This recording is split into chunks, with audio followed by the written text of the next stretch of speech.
Kita ke nikel Konawe yang disedot hartanya oleh negara Tiongkok, yang semua ini dibuka jalan besar-besaran oleh pejabat yang ternyata ngakali pemimpin tertinggi. Hal ini sesungguhnya melanggar pasal 33 Undang-Undang Dasar. Sesungguhnya hal ini kita harus ingatkan. Kita ingatkan pelajaran bernegara agar generasi New Mind faham bernegara, terutama calon pejabatnya nanti. Jangan terlalu berpolitik cara menjalankan negaranya seperti dalam 20 tahun terakhir. Dalam bernegara ada 7 panji yang harus seimbang diurusinya. 7 pilar tersebut adalah ideologi, politik, ekonomi, sosial, budaya, pertahanan, dan keamanan. Saat ini 80% adalah politik, sisanya ekonomi, sisanya lupa. Kalau boleh dipentingkan, maka sesungguhnya pertahananlah yang harus nomor 1, karena melindungi hajat hidup dan tumpah darah Indonesia itu di departemen ini, di Departemen Pertahanan. Ini kalau Menhannya dan pemimpin tertinggi mengerti bernegara ala negara superpower, maka inilah harusnya yang dikedepankan. Sayang yang sekarang belum menunjukkan hal itu. Pandemi ini masalah kesehatan, iya benar, tapi kalau melumpuhkan ekonomi dan membuat negara lain menyerang kita dengan berita-berita mengerikan tentang COVID di Indonesia, dan pemerintah saat ini tidak mengcounternya, ini menunjukkan lemahnya hubungan internasional dan pertahanan luar negeri Indonesia. Tidak ada counter propaganda di luar negerinya. Berita Indonesia demikian parahnya di luar negeri. Seakan pandemi di Indonesia itu paling parah, lebih parah dari India yang memapar hampir 30% manusia di India. Sementara di Indonesia itu hanya 10%-nya India, tapi citranya di luar negeri lebih parah. Itu saja contoh bagaimana bernegara Indonesia itu jago kandang. Dan ini berbahaya. Itu nanti oleh New Mind tidak boleh terjadi lagi. Represif menekan itu jangan ke rakyat, tapi negara lain yang merugikan kita itu yang ditekan. Kembali ke negara berdaulat dan pejabatnya faham bernegara. Maka setiap langkah harus menguntungkan masyarakat adalah wajib, serta melindungi tumpah darah Indonesia itu adalah wajib. Lalu kita semua tahu apa yang namanya nation interest. Setiap negara punya tujuan bernegaranya. Demikian juga negara besar seperti Tiongkok. Negara ini mau menantang Amerika sebagai New World Order, sebagai sheriffnya dunia. Di kampanyenya mereka selalu manis, tidak mau perang tapi maunya dagang. Dan ternyata dagangnya selalu menguntungkan Tiongkok lebih banyak dan mengambil bahan baku negara lain. Tetapi propagandanya manis, Tiongkok mau bantu, Tiongkok bantu. Sungguh, kalau negara mau menjadi negara superpower, maka negara tersebut harus ada yang didominasi. Makanya Tiongkok yang telah mendominasi perdagangan dunia, mendominasi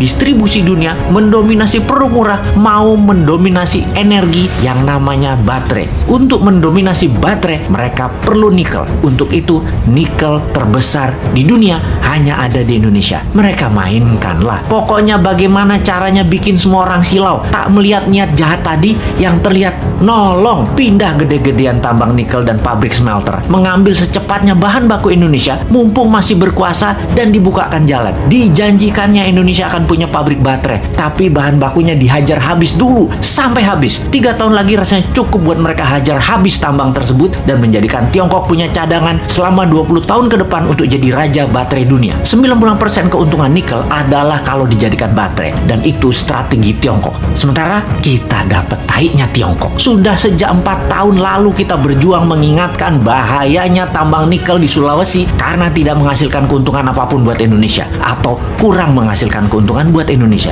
Buktinya kita masih ngutang bernegaranya. Sementara kalau nikel jadi baterai tanpa asing, maka hutang plus tidak ngutang lagi adalah sebuah kepastian. Oh lupa, doktrin di kepala para pejabat Indonesia saat ini kan Indonesia tidak mampu berdiri sendiri tanpa asing. Wahai pejabat, realistiklah. Kalau nikel tambangnya membuat kita kaya, saat ini kita nggak ngutang lagi sekarang. Tetapi mengapa masih ngutang?